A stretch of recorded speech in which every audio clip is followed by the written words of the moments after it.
Alors, comment se présente le religieux ou le spirituel dans ma profession? Évidemment, comme je suis une universitaire spécialisée sur la religion, il va de soi que le religieux se présente plus souvent, sans doute, que dans le cas de bien des fonctionnaires municipaux. Mais je vous dirais qu'à cause de ma chaire de recherche sur la gestion de la diversité culturelle et religieuse, j'ai rencontré ce défi surtout à travers les débats dans la sphère publique et il ne manque pas au Québec depuis à peu près 20 ans. Alors, j'ai été partie prenante du débat sur la religion à l'école de 2000 à 2008 à peu près, mais qui a continué par la suite. J'ai été partie prenante du débat sur le patrimoine religieux du Québec dans les années 2000 et encore une fois, ça continue.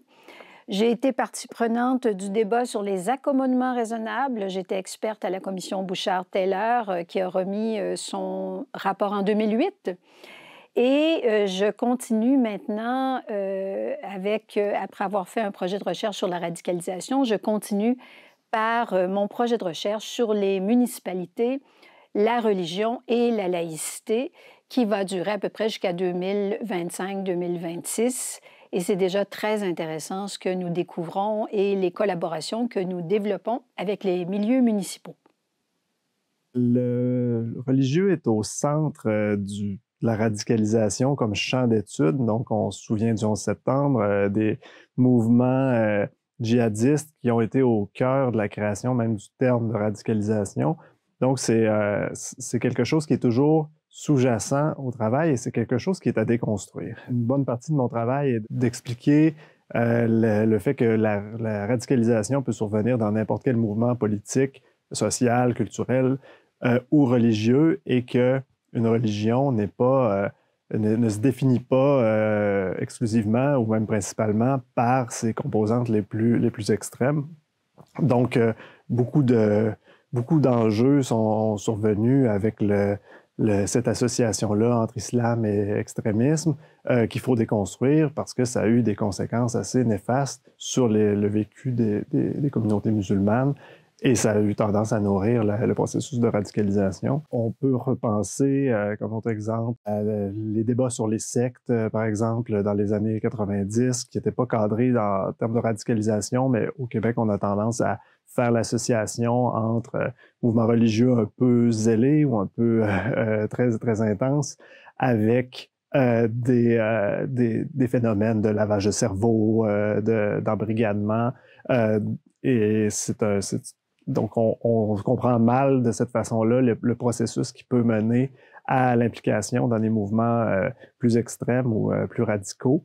Donc, en repartant un peu des besoins qui sont exprimés par les individus qui s'engagent dans ce parcours-là, on peut mieux comprendre comment gérer ces dynamiques-là, comment interagir avec des personnes qui professent ces idées-là et comment prévenir les débordements potentiellement violents qui restent une minorité, mais qui sont importants.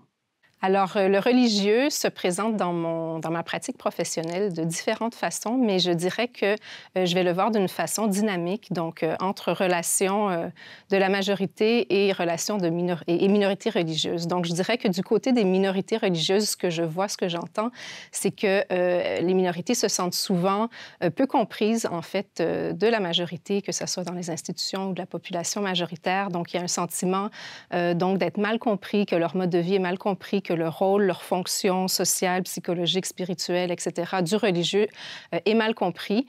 Et il y a donc un sentiment d'être souvent donc ignoré, voire parfois discriminé, etc. Donc ça, c'est la façon que je vois dans ma pratique, parce que c'est quelque chose que j'entends et que je vois.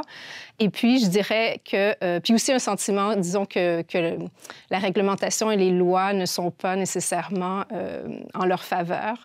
Et du côté de la majorité des institutions, bien, des fois, justement, il y a ce fait que la réglementation n'est pas nécessairement protectrice ou ne reconnaît pas nécessairement les besoins des communautés. Voilà.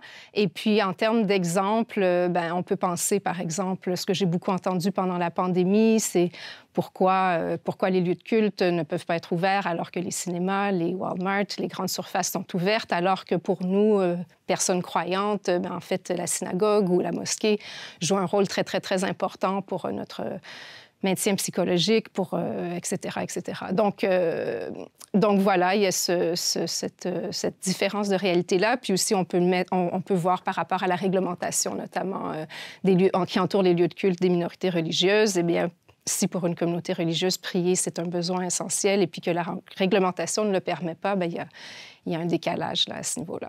C'est certain que le religieux, le spirituel sont deux domaines qui sont au cœur de ma recherche, puisque je m'intéresse d'une part aux communautés protestantes évangéliques au Québec, mais je m'intéresse également à tout ce qui concerne ce qu'on appelle le zonage religieux, c'est-à-dire la prise en compte et l'encadrement urbanistique des groupes religieux par les arrondissements montréalais et par les municipalités au Québec. En effet, donc le religieux est très présent dans ma pratique de recherche. Je peux donner deux exemples très, très concrets et très récents, puisque alors, sur mes deux domaines de recherche, je viens de finir un terrain de recherche auprès de deux églises protestantes évangéliques québécoises, qui sont deux églises qui se présentent comme des églises urbaines, donc qui se veulent être très présentes dans l'espace urbain, présentes à la fois par leur visibilité, mais également présentes, et ça c'est l'aspect peut-être le plus intéressant, par leur engagement communautaire, notamment par le fait qu'elles ont des organismes communautaires qui sont associés à l'Église et elles interviennent à différentes occasions. Le deuxième exemple, c'est tout ce qui concerne le zonage religieux, c'est le fait que j'intervienne à titre d'expert ou de consultant pour la ville de Montréal. Donc, il y a quelques années, la ville m'avait mandaté pour réaliser une enquête auprès de l'ensemble des arrondissements montréalais et pour renseigner quelles étaient les pratiques mises en place par les arrondissements en termes de gestion et d'encadrement des lieux de culte sur leur territoire. Oui, en effet, la question du religieux dans ce qui est mon cadre de travail ou mon domaine dans lequel je travaille se présente surtout par les autres, c'est-à-dire les clientèles avec lesquelles nous travaillons. Au GETSIC, au groupe d'expertise pour le développement des cités interculturelles au Québec, nous sommes mandatés par le ministère de l'Immigration pour, d'un côté, accompagner les municipalités québécoises afin de renforcer leur expertise en matière d'immigration et de relations interculturelles. C'est par le biais d'un projet qui s'appelle l'Opération Partage. Et d'un autre côté, on réalise un projet pour le développement des compétences interculturelles des intervenants de plusieurs institutions stratégiques du secteur public.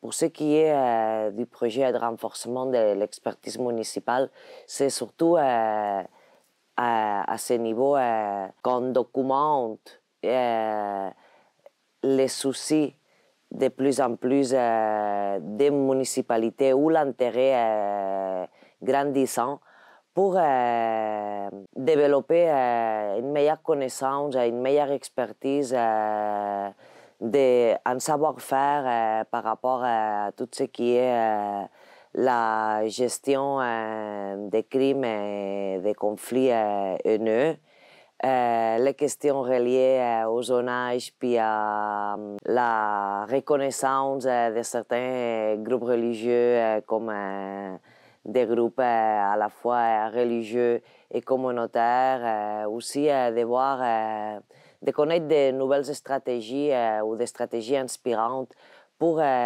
sensibiliser davantage autant la population que le reste d'acteurs sur le terrain.